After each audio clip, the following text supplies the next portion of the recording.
वीर अंजनी लाल महाराज की जय। श्री सद्गुरुदेव भगवान की जय।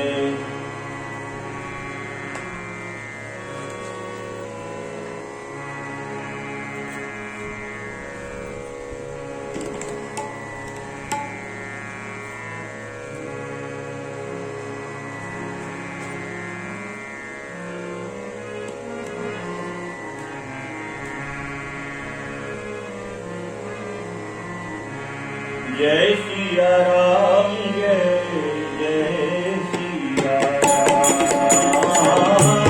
जय सिया राम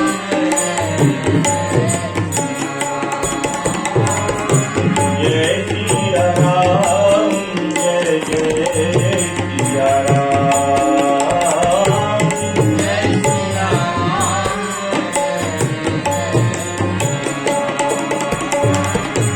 जय सिया राम जय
परम गुरु चरण कमलेभ्यो नमः। श्रीमते रामानुजाय नमः। गुरुर्ब्रह्मा गुरुर्विष्णु गुरुर्देव महेश्वरा। गुरु साक्षात् परब्रह्म तस्मै श्री गुरुवे नमः। अतुलित बलधामं हेमशैलाभदेहं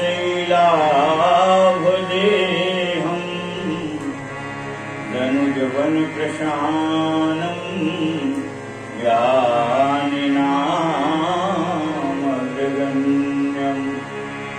सकलगुणनिधानं वानराणामधीशं रघुपति प्रिय भक्तं वातजातं नमः।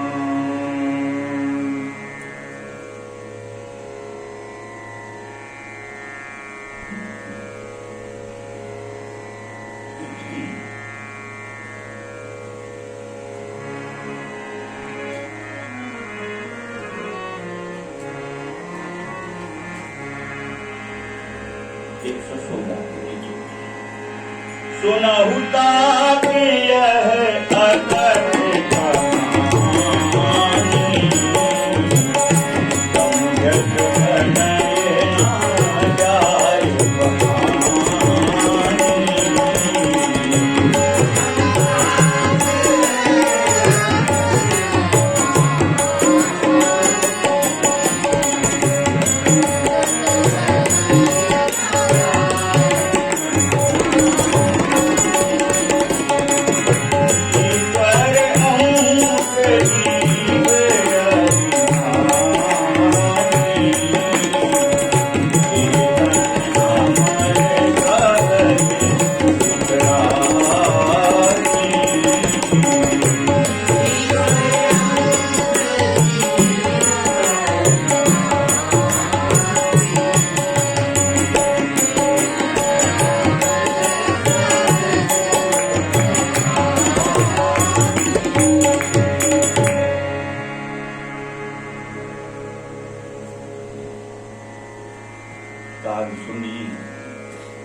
ज्ञान और भक्ति का भेद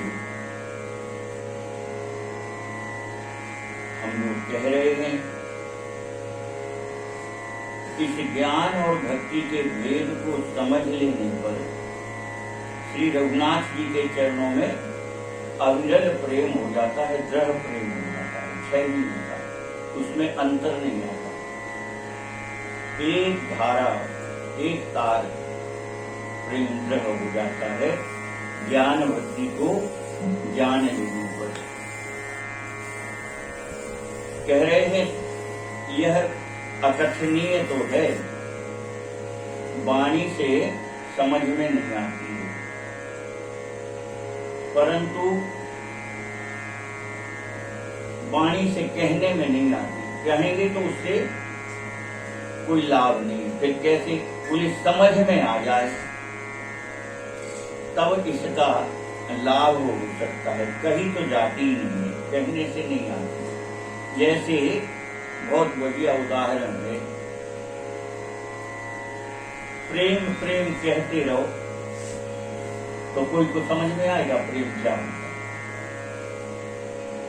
प्रेम करो प्रेम करो, अब ये कहें तो कहने से समझ में आएगा क्या प्रेम। और प्रेम को कह करके क्या किसी के भीतर प्रेम प्रकट किया जा सकता है। प्रेम की खूब व्याख्या करो माँ का कितना प्रेम होता अपने बच्चे पर। खूब बढ़िया व्याख्या कर लो, खूब समझा लो, पर क्या प्रेम की व्याख्या करने से प्रेम हो जाएगा? नहीं। प्रेम तो स्वयं के भीतर उत्पन्न हो जाए, और जब वह किसी से हो प्रेम हो जाए तो वह व्यक्ति प्रेम को जान लेता है। कौन? जिसने प्रेम किया है वो जान सकता है, पर वाणी से कह करके वो समझा नहीं सकता कि हमने कैसे प्राप्त किया, कैसे प्रेम होता है, क्या होता है। ये वाणी से नहीं समझ में आएगा, यह तो करने से, क्रिया से आएगा समझ में। प्रेम किसी से हो जाएगा तो आप उसका सुख, उसका आनंद तो ले पाओगे, पर वाणी से परिपूर्ण प्रेम की व्याख्या करके और प्रेम नहीं समझ पाओगे। तो यह कैसी अकथ कहानी है? बोले समझ में तो आती है, समझ में तो आती है, परंतु वाणी से कहने में नहीं आती है। ऐसी अकथ कहानी है ये। कैसे? तो कह रहे ईश्वर अंश जीव अविनाशी, चेतन अमल सहज सुख राशि। यह जो जीव है यह उस परब्रह्म परमात्मा का ही अंश है। जैसे आग और आग की चिंगारी, आग और आग की चिंगारी में कोई भेद है क्या? बड़ी भारी आग हो वह भी जलाएगी, और हल्की सी छोटी सी चिंगारी भी अगर आपके ऊपर पड़ेगी तो वह भी जलाएगी। तो उसका जो तात्विक स्वरूप जलाने का है वह चिंगारी में भी है और बड़ी भारी आग में। इसी प्रकार से ब्रह्म और उसका अंश जीव, जीव चिंगारी के समान है। पर जैसे आग का गुण उस चिंगारी में रहता है, ऐसे ही उस ब्रह्म के गुण उस जीव में भी रहते हैं। वह भी अविनाशी है, चैतन्य है, एकदम शुद्ध निर्मल पवित्र है, और सुख का भंडार है ही। तो फिर ये दुखी क्यों रहता है? दुखी क्यों रहता है? तो गोस्वामी जी महाराज लिख रहे हैं, कागभूषण जी कहते पक्षीराज गरु जी,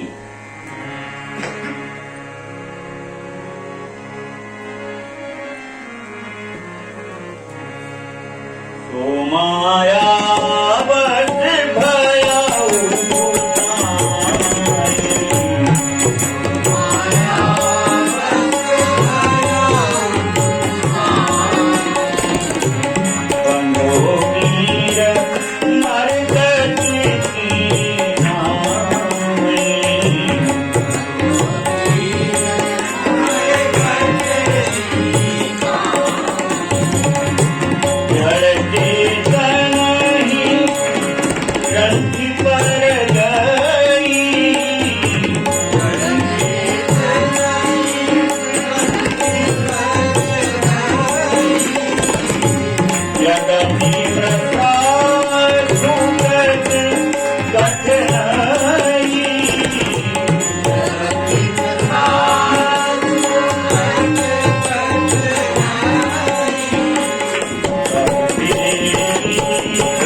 उसमें परमात्मा की है। परंतु जैसे ये पृथ्वी पर आकर के माया के वश होता, पृथ्वी पर आया और माया वश हुआ, शरीर इसने ग्रहण किया और माया, शरीर मायक है। तो ये उस ईश्वर का अंश होने के बाद भी जैसे ही शरीर ग्रहण करता है, चाहे कीड़ा मकोड़ा का हो, चाहे आदमी का हो, चाहे देवता का, पर शरीर यानी संसार को स्वीकार करते ही माया के वश हो जाता है। कह रहे सो मायावश भयउ गोसाई। हे नाथ, यह जीव संसार में आते ही माया के वश हो जाता है। और फिर कैसे बंध जाता है इस माया के बंधन में? इस माया के बंधन में कैसे बंधता है? तो बंधो कील मरकट की नाई। कील यानी तोता है और मरकट यानी बंदर। तो बोलिए तोता और बंदर की तरह बंध जाता है माया में। कैसे बन जाता तोता और बंदर की तरह? तो बंदर पकड़ने वाले जो लोग होते हैं, वो बंदर ऐसे नहीं पकड़ सकते आप, बड़ा कठिन है बंदर को पकड़ना। क्या करते हैं? बंदर पकड़ने का सबसे बढ़िया एक उपाय है, एकदम छोटे गले के घड़े होते ना, चाहे पीतल का हो, चाहे स्टील का हो, चाहे मिट्टी का हो, एकदम छोटा गला होता उनका, उसके अंदर बढ़िया लड्डू भर दो, आधे पौन घड़े तक लड्डू भर दो, और जहां बंदर है उधर रख दो। बंदर आएगा और जैसे ही घड़े में देखेगा कि इसमें तो लड्डू है, तो क्या करता है? वो दोनों हाथ उस घड़े में डालता है और दोनों हाथ घड़े के भीतर जाने पर वो हाथों में लड्डू भरता है। और लड्डू भर के जब पकड़ता है तो फंस जाते हैं, उसको निकल नहीं सकते, फंस जाते हैं। अब जब हाथ फंस जाते तो फिर वो घबराता है,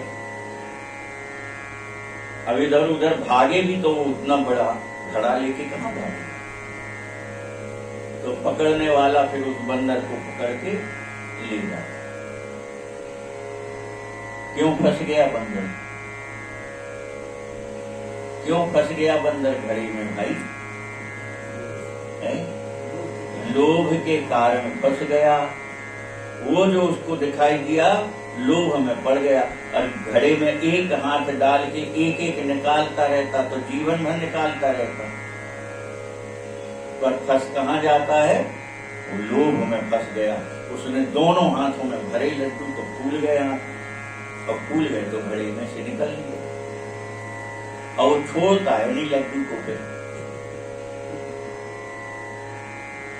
मजे की बात यही है, और वो लड्डू छोड़ दे तो खट से निकल जाए, पर वो छोड़ता नहीं और पकड़ा जाता है। ऐसे ही दशा आदमी की है। संसार में आते ही मेरा मेरा मेरा मैं करके तो इसमें फंसा रहता है। इसको बोध हो जाएगा न मैं कुछ हूं और न मेरा कुछ है। ये अगर दृढ़ता से इसके भीतर बैठ जाए कि जो मैं करता हूं मैं नहीं हूं, और जो मेरा मेरा कर रहा हूं यह भी नहीं है, क्या है फिर? बोले सीय राममय सब जग जाने, सारा संसार सब कुछ हमारे प्रभु श्री रघुनाथ जी हैं। बस वही हमसे करा रहे हैं, वही करने वाले हैं, वही कराने वाले हैं। देखो बहुत गिनती के शब्द रहते थे, परंतु कितने महत्वपूर्ण होते थे। परम पूज्य प्रातः स्मरणीय श्री रामकिंकर जी महाराज, रामकिंकर उपाध्याय जी महाराज, जिनको युग तुलसी की उपाधि मिली थी, वह कथा के प्रारंभ में ही कहते थे इस कथा को बोलने वाला भी परब्रह्म परमात्मा मेरा नाम ही है। सुनने वाले में भी वही बैठ करके सुन रहे हैं, कहने वाले में भी वही बैठ करके कह रहे हैं। तो कहने सुनने वाले ठाकुर जी ने यहां से प्रारंभ करते थे। तो अब मैं कहां हूं? मैं तो है ही नहीं। और इसी प्रकार से तोता को पकड़ा जाता है। बंधे तीर मरकट तीन। तोता को कैसे पकड़ते हैं? तो जंगल में जाकर के बहेलिया, जहां अधिक तोता पेड़ों पर रहते हैं, वहां दो लकड़ी गाड़ के और उसमें एक पतली रस्सी लगाता है। उस रस्सी में बांस की पोली लकड़ी, बांस पोला होता है, और उसके छोटे छोटे टुकड़े करके उस रस्सी में डाल देता है और नीचे बिछा देता है दाना। तोता जैसे ही दाना देखता है तो दाने के लोभ से आ जाता है। तो पक्षी का एक स्वभाव है, आप चाहो तो घर पे आप करके देख सकते हैं। अभी ये थोड़ी सी वर्षा होने लगी तो दाने का पक्षियों को थोड़ा संकट हो जाता है। तो आप चावल के ही दाने अपने घर में बाहर डाल के देखो, तो पक्षी चिड़िया हो चाहे कोई पक्षी हो, वो आएगा तो पहले उड़ के दूर बैठेगा, सीधा दाने पर कभी नहीं बैठता पक्षी। कहीं ना कहीं पहले बैठेगा, फिर वहां से वह दाने के पास आएगा, फिर दाने को उठाएगा। सीधा आकर के दाने पर कभी नहीं बैठेगा। ये उसका गुण है, उसमें एक ये पक्षी में होते हैं। तो तोता जब दाने देखता है तो पेड़ से उड़ करके कहां आता, क्योंकि वहां वो रस्सी बंधी है, उसके नीचे दाना पड़ा है। तो वो रस्सी में जो बांस की लकड़ी पड़ी है पोली, तो उसको पकड़ के बैठने का प्रयास करता है। पर जैसे ही वह पंजे से उस बांस की पोली लकड़ी को पकड़ता है तो रस्सी में घूम जाती तो उल्टा लटक जाता है, पैर ऊपर और पूरा का पूरा तोता नीचे लटक जाता है। अब उससे छोड़ते भी नहीं बनता, छोड़ेगा कैसे? छोड़ नहीं सकता, और छोड़ नहीं पाता तो बहेलिया उसको फिर पकड़ के अपने थैले में बंद करता जाता है। ऐसे बहुत से तोते पकड़ लेता है। तो अब उस तोता को क्या समस्या है? भाई वो छोड़ दे लकड़ी छोड़ दे, क्या होगा? गिरने लगेगा तो उड़ जाएगा। पर वो लकड़ी नहीं छोड़ता। क्यों नहीं छोड़ता? यही सबसे बड़ी संसार में हमारे आपके बीच की समस्या है। किसी से भी कहो भैया थोड़ा सत्संग में आओ, चलो कीर्तन में चलो, अरे भैया हमें कहाँ फुर्सत, हम तो बहुत खराब फंसे हैं संसार में। आदमी अपनी दैन्यता दिखलाता तो है, हम तो बहुत खराब फंसे संसार में। तो क्या संसार ने तुम्हें फंसाया है? संसार ने तुम्हें फंसाया? संसार ने तो फंसाया नहीं है। तोता को क्या लकड़ी ने पकड़ा है? लकड़ी ने तो पकड़ा नहीं है। लकड़ी को किसने पकड़ा? तोता ने पकड़ा है। बड़ी सुंदर कथा दादा इसको सुनाते थे। जंगल में ऐसे बहेलिया तोता पकड़ लिए ढेरों। एक महात्मा उस समय वहां से निकले, उन्होंने देखा कि अरे ये तो इतने सारे तोता पकड़ के ले जा रहा है। महात्मा को दया आ गई। उन्होंने उस बहेलिया से कहा कि भाई इनके कितने पैसे होते हैं, तुम हमसे ले लो और तोता हमें दे दो। तो बहेलिया ने कहा भैया आप ले जाओ, हमें क्या दिक्कत है, हमें तो बेचना है, बाजार में बेचते, आप ले लो। उसने दाम बताए, महात्मा जी ने तोता के दाम दे दिए जितने तोता थे। अब ढेर सारे तोता लेकर के महात्मा जी अपनी कुटिया पर ले आए और बहुत से पिंजरों में सबको रख लिया, दाना पानी देते और सवेरे से शाम तक एक एक बार पढ़ाते, मिट्ठू पढ़ो, गंगाराम पढ़ो, लकड़ी तुम्हें नहीं पकड़े, तुम लकड़ी को पकड़े हो, लकड़ी छोड़ दो खुद उड़ जाओ। तोता तो उसको गुण है यह कि जो पढ़ाओगे वो पढ़ जाता है। राम राम करना सिखाओ, राम राम करने लगता है, गालियां सिखाओ तो गालियां देने लगता है। तो महात्मा जी की मेहनत रंग लाने लगी। कुछ दिन के बाद देखा तो सारे के सारे तोते एक साथ पढ़ गए, सब बोलने लगे, गंगाराम लकड़ी तुम्हें नहीं पकड़ी, तुम लकड़ी को पकड़े हो, लकड़ी छोड़ दो खुद उड़ जाओ। महात्मा जी बहुत प्रसन्न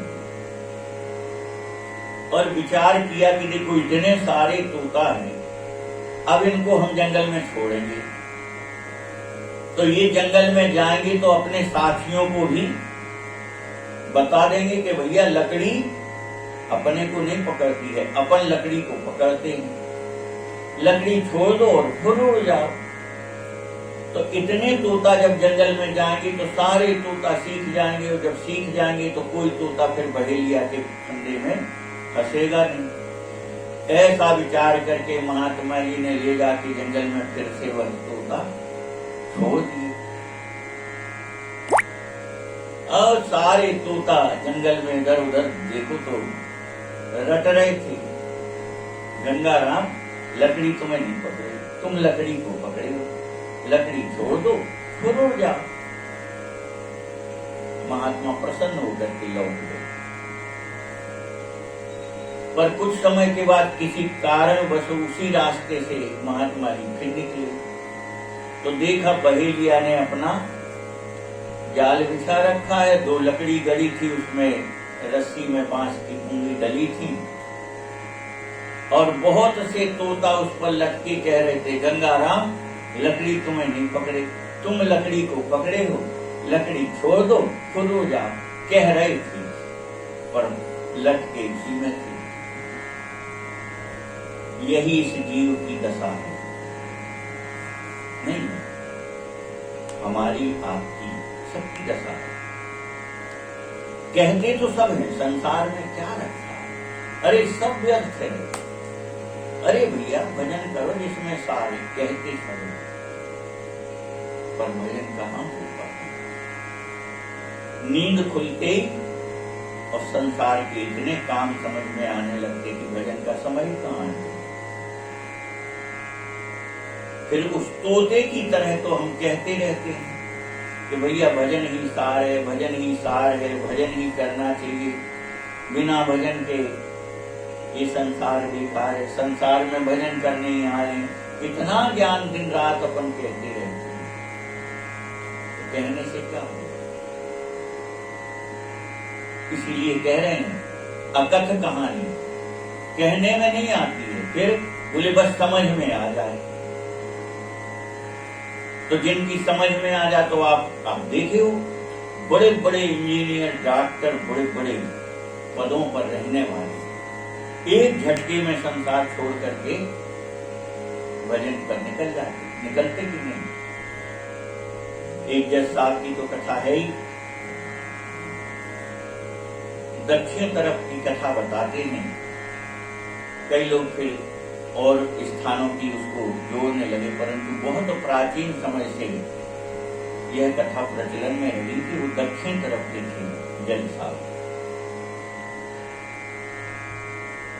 तो कथा इस प्रकार बताते हैं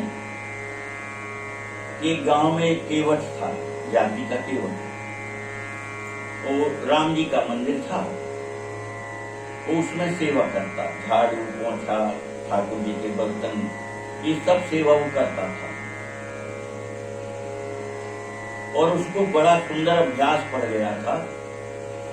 रघुनाथ जी जाने, रघुनाथ जी का मंदिर था, ठाकुर जी रघुनाथ जी थे। तो बात बात में वो कोई भी बात कोई पूछता तो कहता भैया हम तो नहीं जाने, अब रघुनाथ जी जानेंगे, रघुनाथ जी जाने, ऐसा उसको अभ्यास हो गया। एक बेटी एक बेटा था। बेटा पढ़ लिख करके और नौकरी में बाहर चला गया गांव से। अब बेटी और माता पिता रहते थे। तो बेटी जब विवाह के योग्य हुई तो उसने बेटी के विवाह का विचार किया कि विवाह कर दिया जाना चाहिए, बेटी की उम्र हो रही है। तो उसने लड़के को पत्र लिखा कि बेटी का विवाह पक्का कर लिया है और पैसों की कुछ कमी है, तो तुम पैसा भेज दो। तो उसने भी पत्र लिख करके भेजा कि आप अभी पैसे वहां व्यवस्था कर लो, इस समय से हम पैसे इकट्ठे करके आपको दे देंगे, तो आप चुका देना, किसी से ले लो, कर्ज ले लो। उसने कर्ज लिया, बहिया से विवाह किया। लड़के ने पैसा दिए तो जिस सेठ से कर्ज लिया था उसको कर्ज चुकाने चले गए। उस सेठ से कहा कि भाई हम पैसा लाए हैं, हमारा ये पैसा जमा कर लो, कर्ज खत्म करो। सेठ ने पैसा लिया गिन करके और पूरा ब्याज सहित पैसा ले लिया, पर पैसा लेते लेते उसके मन में पाप प्रकट हो गया। तो उसने उसको कहा कि जरा भीतर से एक गिलास पानी ले आओ, मुझे प्यास लगी। वो जैसे ही भीतर गया पानी लेने तो इसने नोट रखे और एक रद्दी कागज उठा करके बढ़िया उसको पकड़ा दिया। बोले ये जमा की चुकता की रसीद है, तुम्हारा कर्ज चुकता हो गया। अब वो अनपढ़ था बेचारा, तो कागज लेके लौट गया। समय बीतते 2-4 साल के बाद उस सेठ ने केस चला दिया उस पर कि हमारा पैसा लिया था उधार और इसने हमको आज तक पैसा चुकाया नहीं, ब्याज भी नहीं देता है। ऐसा उसने उस पर आरोप लगा के केस चला दिया। केस चला तो न्यायालय से उसको समन क्या है, समन वो आ गया। तो उसने पूछा केवट का पता, बताया मंदिर पर होगा। वो मचपुरी जो था वो मंदिर पर गया, उसने कागज दिया। अब वो अनपढ़ था तो उसने पुजारी जी से कहा महाराज देखो काय का कागज है। पुजारी जी ने कहा कि भाई तुमने सेठ से कर्ज लिया था तो सेठ ने मुकदमा दायर कर दिया कि तुमने उसका पैसा नहीं चुकाया। अब वो तो बेचारा रो रो करके पुजारी जी को सब बात सुनाई। मैंने एक एक पैसे से इसका चुकता किया।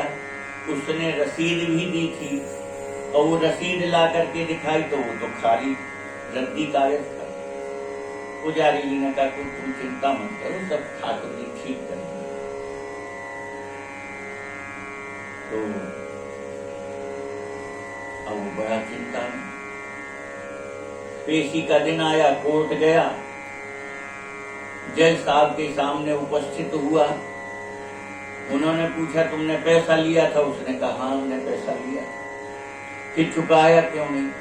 तो उसने कहा महाराज हमने तो एक एक रुपये से मैं ब्याज के इनको पूरा पैसा दिया है।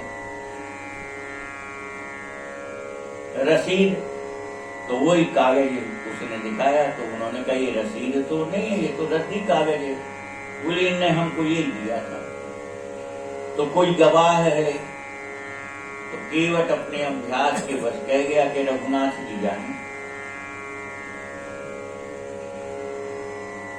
तो जज साहब ने नाम लिखा दिया, गवाह का नाम लिखो, उसको सम्मन भेजो, उसकी गवाही होगी कोर्ट में। और उस दिन चले आए। अब वो रघुनाथ जी के नाम से मजकुरी फिर ले आया कागज। अब पूरे गांव में घूमे, कोई रघुनाथ जी रहते, कोई रघुनाथ जी रहते। लोगों ने कहा यहाँ तो कोई नहीं रहता रघुनाथ जी। अरे बोले ऐसा हो ही नहीं सकता। तो होते होते वो मंदिर तक पहुंच गया। मंदिर पर पुजारी जी बाहर ही बैठे थे, तो उसने पुजारी जी से पूछा यहाँ रघुनाथ जी रहते? बोले हाँ यहीं रहते। उनके नाम से आदेश है। तो पुजारी जी तो समझ गए। तो उन्होंने कहा भाई हम हस्ताक्षर करे, लिख देना, पावती हम दिए देते। उसने कहा ठीक है। पुजारी जी ने पावती करके उसको लौटा दिया और वह जो आदेश था वह ठाकुर जी के चरणों में रख दिया। बोले महाराज अब गवाही देने जाना। अब समय आया पेशी का, तो पेशी जिस दिन थी उसके एक दिन पहले से पुजारी जी बड़े प्रेम में डूब करके ठाकुर जी की सेवा कर रहे थे और कह रहे थे कल आपको गवाही देने जाना है। तो सायंकाल की सेवा जब करने लगी तो बोले सरकार अब आप जल्दी सो जाओ, कल आपको दिन भर लग जाएगा, न्यायालय जाओगी, गवाही होगी, जाने कितना समय लगेगा, हो सकता पूरा दिन आपको कोर्ट कचहरी में लग जाए। तो इसलिए आप जल्दी से प्रसाद पालो, जल्दी से सो जाओ। तो जो समय नित्य का था उसके पहले ही पुजारी जी ने उनको भोग प्रसाद आरती सब करके और शयन करा दिया। और सवेरे प्रातः काल बहुत जल्दी उठ करके और ठाकुर जी को जगाए और बढ़िया से तैयार किए। आज तो बढ़िया सुंदर साफा बांधा, मुकुट धारण नहीं कराया। बोले तुम्हें कचहरी जाना है, वहां कहाँ मुकुट लगा के जाए, अच्छा साफा पहन लो। और बढ़िया साफा बांध करके ठाकुर जी को तैयार किया और भोग पधरा के फिर कहे कि जल्दी प्रसाद पाओ और आपको पहुंचना है कचहरी। और भोग लगा करके ठाकुर जी का पर्दा लगा दिया कि अब आप कचहरी पहुंचे। तो केवट भी कचहरी पहुंचा।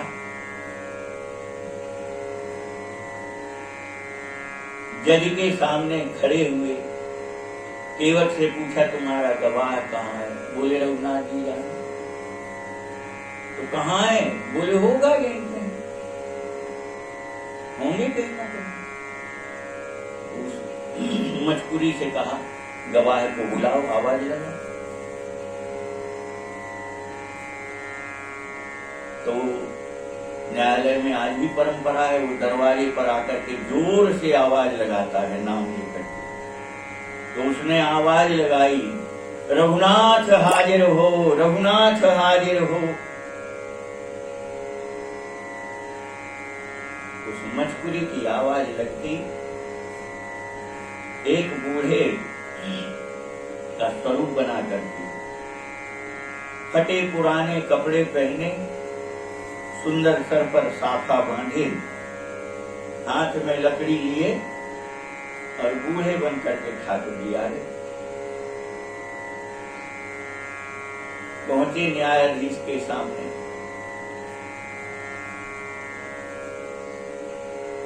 अब वो तो प्रश्न उत्तर हुए, नाम बोलो। रघुनाथ जी ने कहा रघुनाथ। इसने गवाह में तुम्हारा नाम लिखाया है, इन्होंने तुम्हारे सामने पैसा दिए। ठाकुर जी बोले बिल्कुल मेरे सामने पैसा दिए। तो तुम्हारे पास क्या प्रमाण है? भाई गवाह है, तुम कह तो रहे हो कि तुम्हारे सामने पैसा दिए, पर प्रमाण क्या है कि तुम्हारे सामने दिए? बोले हुजूर इस सेठ को यहीं रोक लो, आप अपने सिपाही को भेज करके इसकी गद्दी पर, और उनमें तो उनकी जो बही खाते रहते सब पे नंबर रहते हैं, क्योंकि हर साल 2-2, 4-4 बही भर जाती ब्याज वालों की। तो गवाह ने कहा कि इतने नंबर की बही में इतने नंबर के पृष्ठ पर इसके पैसा जमा है और चुकता की रसीद भी वही रखी, उसी में रखी है। क्योंकि वो रसीद तो काट गया था पर मन पलट गया, इसलिए उसने पानी लेने भेजा और वो रसीद की वो जो बही थी वो रख ली और पुराना कागज उसको पकड़ा दिया। तो जब गवाह ने ये कहा तो तुरंत वहां से सिपाही भेजे गए, उसकी गद्दी से बही उठवाई। तो बही ला करके जब दिखाई तो जो प्रश्न कहा था गवाह ने, उसी प्रश्न पर वह रसीद चुकता की रखी थी।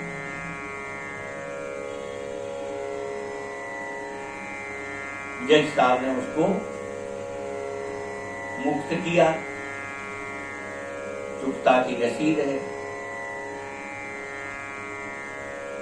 अब गवाह की तो गवाही हो गई थी, इसलिए गवाह चला गया।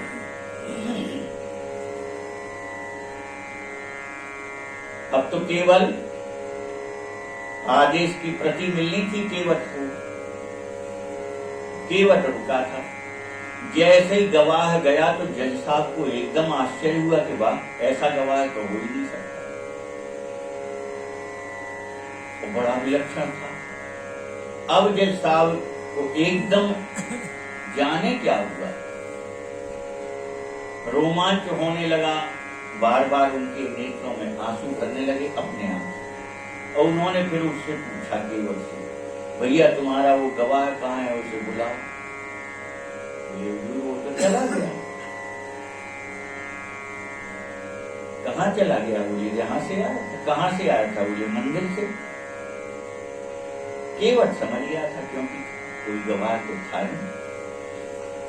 और रघुनाथ जी को ये यहाँ से आदेश गया था, तो रघुनाथ जी ही गवाह बन करके आए। तो उसने बता दिया सही सही बात, जो मंदिर से ही आए थे, मंदिर को आपने भेजा था आदेश।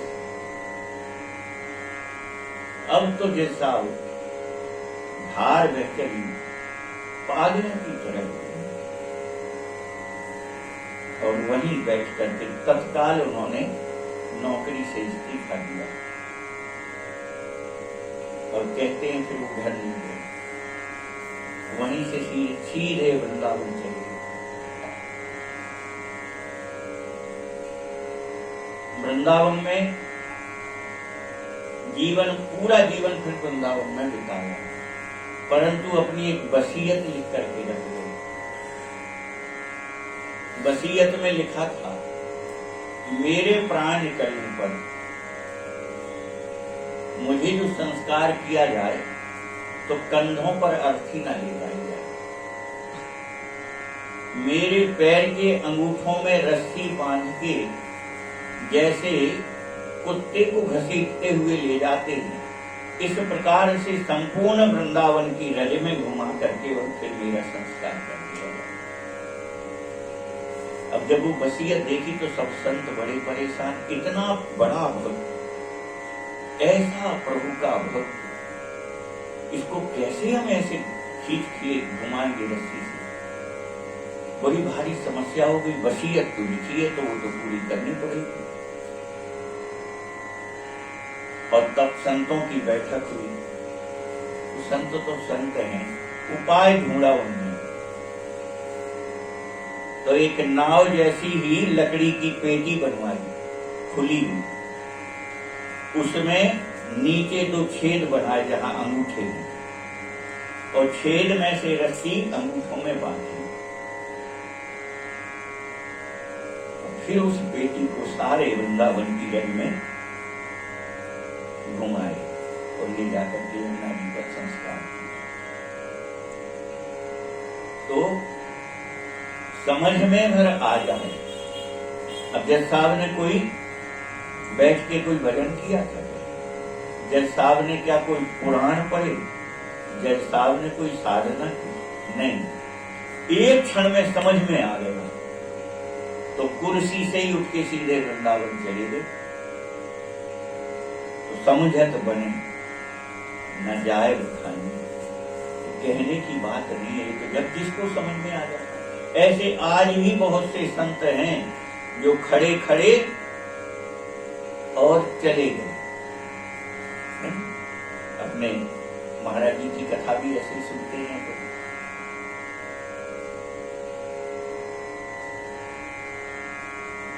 इंजीनियरिंग पास है,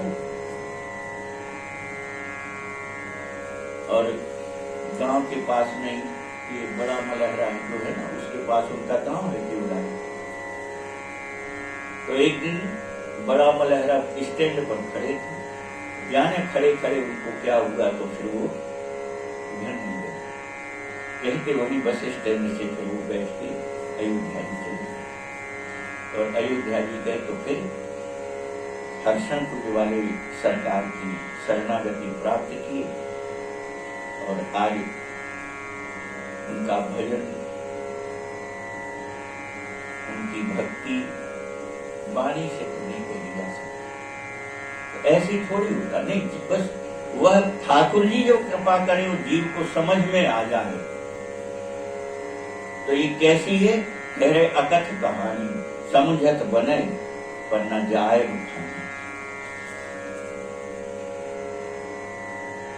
बखान भी किया जा सकता, समझ में आ जाए तो आ जाए।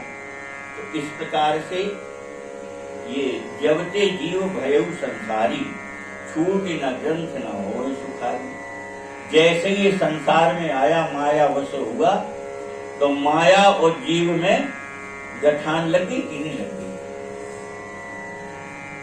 तो बंधो कीर मरकट की नाई, बंधा कैसा है, बोले जैसे वो बंदर और तोता बंधता है। तो ना तो बंदर बंधा था ना तोता बंधा है। बंदर कहाँ बंधा है, वो लड्डू छोड़ दे तो वो छूटा ही छूटा है।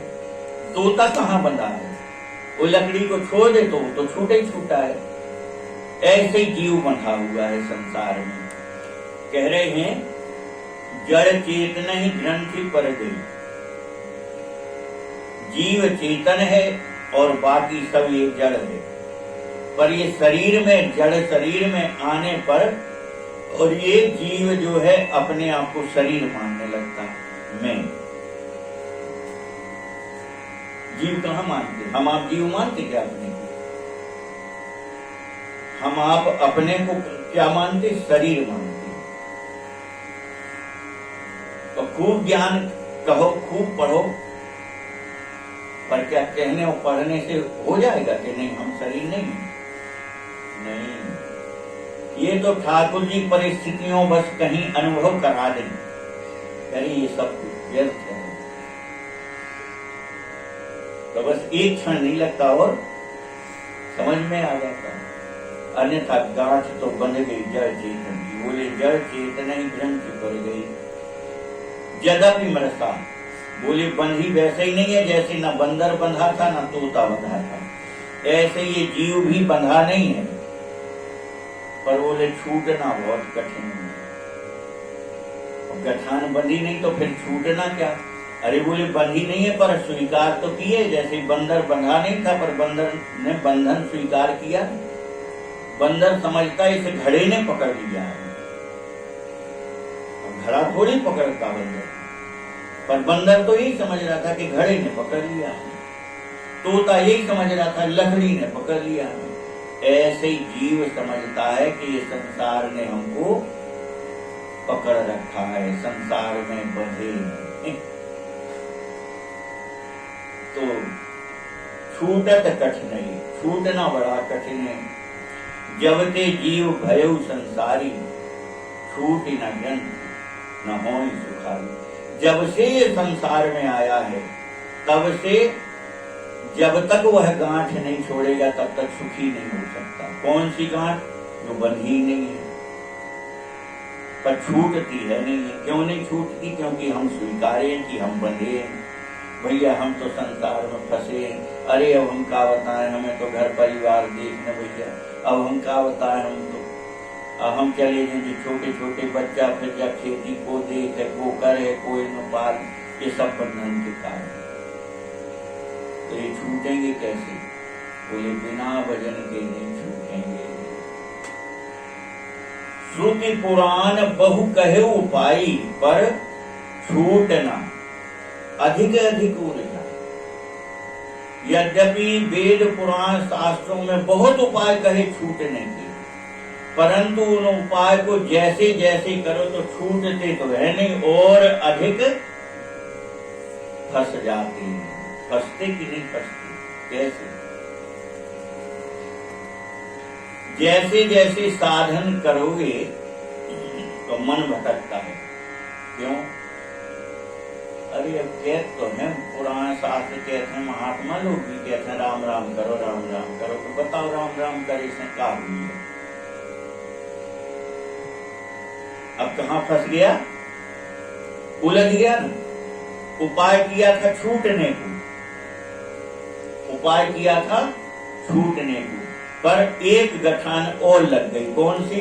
राम राम करे से क्या हुई है? कथा सुने से क्या हुई है? दूसरी गठान लगी। अरे महात्माओं के काम है भजन करो। अभी तो कहते ही कि आज कहते रहे, अपनों काम तो भैया जो भगवान ने दो है, भैया जी मोली मोड़ा पारो धंधो पानी खेती बाती तो देखो, गठान पर गठान लगती जाती। जैसे जैसे छोड़ने का प्रयत्न करोगी तो अधिक अधिक उलझा। जैसे कभी कभी धागा फंस जाता, अब तुम लाख उपाय करो धागा सुलझाने की, तो एक जगह सुलझा तो 4 जगह सभी गठाने बन जाती हैं अपने आप। तो सुलझना बड़ा कठिन होता है। ऐसे ही संसार की गठान है, इसको जैसे जैसे सुलझाते हैं तैसे तैसे और उलझती जाती है। कह रहे हैं जीव हृदय तम मोह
मोह विशेषी।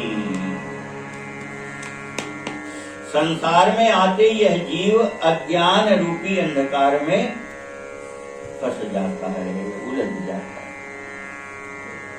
संसार में अज्ञान ही अज्ञान है। अज्ञान के अंधकार में से कुछ दिखाई नहीं देता। अब कोई गठान अगर नहीं खुले तो अपन कहते भैया थोड़े उजेले में चले जाओ, उजेले में देख लो, सुलझा लो। अंधेरे में कैसे सुलझे? कह रहे हैं कि एक तो अज्ञान रूपी अंधकार, और उतने पर यह गठान लगी है तो ग्रंथि छूट के भी पर ही न देखी। अज्ञान रूपी अंधकार में वो गठान दिखाई नहीं दे रही कि बंदी कहाँ है। अंधकार में गठान कहाँ दिखाई दे रही? तो अज्ञान रूपी अंधकार में इस जीव को ये समझ में ही नहीं आता कि हम संसार में बंधे कहाँ हैं और काय से बंधे। गठान लगी है तो कहाँ लगी है? तो कह रहे हैं कि इसके लिए तो जब कभी ठाकुर जी ही संयोग बना दें, अस संयोग ईश जब करी, भगवान ही ऐसा कोई संयोग बना दे तब जाकर के और शायद वह गठान खुल जाए, सुलझ जाए। वो भी दृढ़ता से नहीं कह रहे कि नहीं सुलझ ही जाएगी। तब हम कदाचित, कदाचित यानी संशयपूर्ण है, दृढ़ता नहीं, शायद छूट जाए। तो कौन सा संयोग बना दे परमात्मा? तो कह रहे हैं वह संयोग की कथा हम आगे कह रहे हैं। समय तो ऐसा फंस गया है कि वो कथा तो बहुत बड़ी है, पर जहां तक की बन रही है वहां तक की उतने समय में कह लें कि ठाकुर जी जब आगे संयोग बनाएंगे, ऐसे ही अब संयोग जब देंगे आता तो फिर संयोग बनाएंगे तो फिर अपन खोलने का प्रयास करेंगे। अब बंदी रहने दो, समझ लो कि बंदी है और कैसी बंदी, कहाँ बंदी है। तो कह रहे हैं कि ऐसा संयोग भगवान बना दे तो शायद छूटे। कौन सा संयोग बना दे? तो कह रहे हैं सात्विक श्रद्धा धेनु तुम्हारी,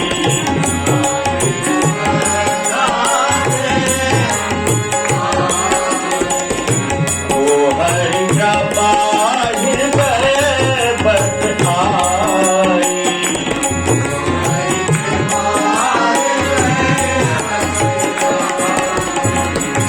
जप तप व्रत जम नियम न मारा,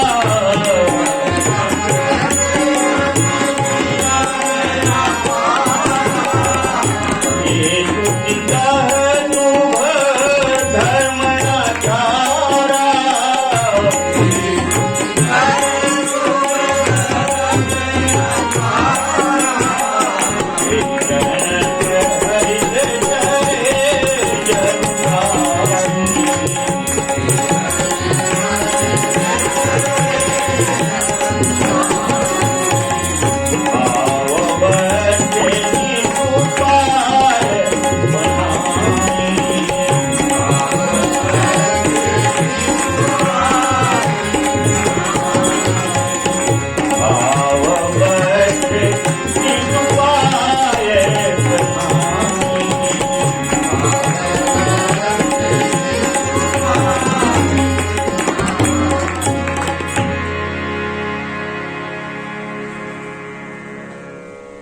कह रहे हैं संयोग कौन सा बन जाए?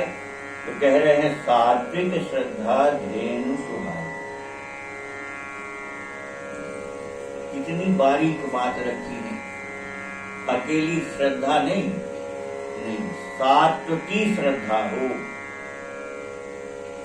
श्रद्धा भी कैसी हो?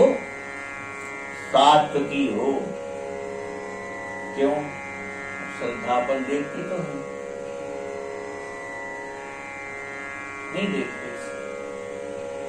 जब विपत्ति में फंसता है तो महात्माओं के चरणों पर ऐसे स्थित रगड़ते हैं, ऐसे स्थित रगड़ते, ऐसा समर्पण दिखाते हैं कि ये लगता है इसके तो प्राण ही निकल जाएंगे अगर महात्मा से दूर होगा, महात्मा जी से वियोग होगा तो इसके तो प्राण ही निकल जाएंगे। ऐसा अपन श्रद्धा देखते हैं।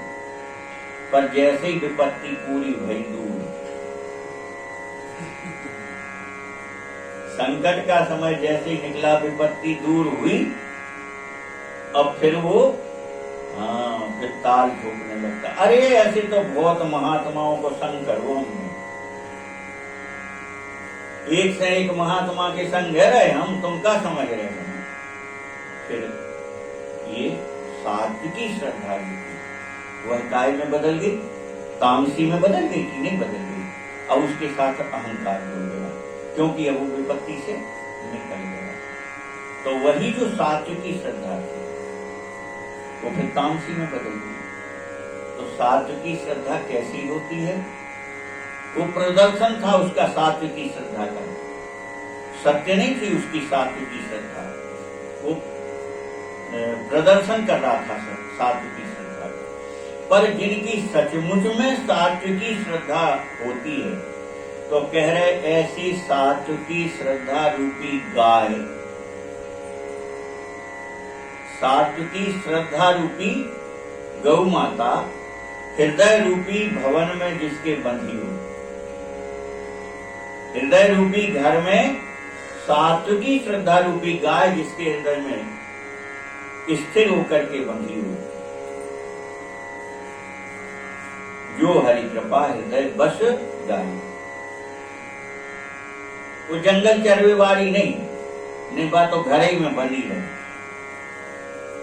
स्पष्ट कर रहे हो। हृदय बस जाई, बस ही जाए, जो नहीं के रात भर सवेरे दूध लगाओ छोड़ दई तो जंगल चली गई, संध्या कुआई सो दूध लगाओ बंदी रह गई, सवेरे फिर दूध लगाओ छोड़ दो। ऐसी नहीं, कैसी? बोले जो हृदय में सदा सदा के लिए स्थायी रूप से बस जाए, रहे। तो ऐसी सात्विकी श्रद्धा रूपी गाय जिसके हृदय में निवास करने लगी है, तो फिर उसको भोजन भी तो चाहिए। तो सात्विकी श्रद्धा हो और फिर जप तप व्रत जम नियम अपारा, ये श्रुति कहे शुभ धर्म आचरण। जप है, तप है, व्रत है, यम है, नियम है, और भी जितने धार्मिक कर्म है, शुभ आचरण है, जितने पुराणों ने वेदों ने कहे, वो सारे शुभ आचरण शुभ धर्म के आचरण। तो ये सब क्या है? जप तप नियम व्रत, ये सब क्या है? बोले यही उस सात्विकी श्रद्धा रूपी गौ माता का आहार है, हरा चारा। ते तृण चरे हरित चरे जब गाई। जब तक व्रत नियम ये क्या है? ये हरी हरी घास है, और गाय को हरी हरी घास मिलेगी तभी तो दूध बनेगा। असू को भूसा खुआओ तरो, तो फिर चाहो कि दूध निकले तो कहाँ निकलेगा? दूध है अगर चाहिए है तो उसको हरा घास जरूरी है। तो कह रहे ते ही तृण चरे हरित चरे जब गाय, वह श्रद्धा रूपी गाय यम नियम व्रत आचरण धर्माचरण ये सब करे, तो फिर बोले उसके भीतर दूध उत्पन्न हो जाता है। तो भाव बच्छ शिशु पाए पनाई, ये तो था हरा चारा, अब बछड़ा भी चाहिए। श्रद्धा तो है गाय, श्रद्धा क्या है? गाय। और बछड़ा कौन सा चाहिए? भाव। भाव रूपी बछड़ा चाहिए। अब श्रद्धा बहुत है और भाव नहीं बने, तो ऐसी श्रद्धा कैसे काम? श्रद्धा तभी स्थायी बनेगी, सात्विक रहेगी, जब उसका बछड़ा भी सात्विक। बछड़ा क्या है? भाव। भक्तों के चरित्र अपन सुनते हैं, वो किनका है जिन्होंने वो ठाकुर जी को पोशाक भेजते थे हर वक्त, और आखिरी त्रिपुरदास जी का, कायस्थ त्रिपुरदास जी। तो भाव था उनका, ठाकुर जी को हर वक्त पोशाक भेजते। और संतों की सेवा में धीरे धीरे सारी संपत्ति उनकी समाप्त हो गई, कुछ बचा ही नहीं। तब घर के ही कुछ बर्तन भाड़े बेच करके और थोड़ा सा पैसा मिला, उसमें एक मोटे धागे का एक कपड़ा खरीद के भिजवा दिया ठाकुर जी को। ठंड का समय था, ठाकुर जी को खूब गर्म कपड़े पहनाए गए थे, सिगड़ी रखी गई, आग जलाई गई, ठंड ना लगे। पर आज ठाकुर जी को इतनी ठंड लग रही थी कि थर-थर कांप रहे थे। तो आचार्य जी से गोसाई जी से बोले, मुझे ठंड लग रही, मुझे ठंड लग रही, बार बार ठंड। अब वो खूब गर्म कपड़ा उड़ाते जाए, और जब देखा कि इतने गर्म कपड़े ओढ़ लिए, आग भी जल रही है, फिर भी ठंड नहीं मिट रही, तो गोस्वामी जी को स्मरण हुआ कि जरूर कोई ना कोई लीला कर रहे हैं ठाकुर। और जब ये समझ में आया कि ये लीला कर रहे हैं, तो फिर उनका ध्यान तुरंत गया। बोले क्यों? इस बार त्रिपुरदास ने भगवान को पोशाक नहीं भेजी। तो वो जो भंडारी था उसने बताया कि प्रभु पोशाक तो नहीं आई है, पर उन्होंने एक वस्त्र, मोटा सा एक वस्त्र भेजा था, क्योंकि अब उनके पास संपत्ति समाप्त थी, तो थोड़ा बहुत पैसा रहा होगा, तो एक मोटा कपड़ा मिला। गोस्वामी जी ने वह कपड़ा निकलवाया तो ठाकुर जी को बुलाया, ठाकुर जी काहे की बस है भगवान? भाव बस भगवान, सुख निधान करुणा कवर, भाव की बस है। भाव जब हृदय में निर्मल पवित्र संकल्प लेकर के जब उठते हैं, तो आप ये दृढ़ता पूर्वक मान लीजिए कि वहां ठाकुर जी प्रगट में ही विराजते हैं, बिल्कुल प्रगट ही रहते हैं। बस आपके भीतर की दृढ़ता होनी चाहिए। ऐसी अनंत घटनाएं मिलेंगी आपको पढ़ने कि केवल भाव की प्रबलता से और विचित्र विचित्र आश्चर्यचकित घटनाएं घटती हैं। तो इस प्रकार से कह रहे हुए भाव रूपी बछड़ा हो, तब वह श्रद्धा रूपी गाय पन्हाए, माने दूध निकले उसमें। नहीं तो बिना बछड़ा के गाय नहीं पनाती। कब पनाती है? जब बछड़ा जाकर के और दूध के थन में मुंह लगाता है, तो उसमें दूध अपने आप उतरने लगता है।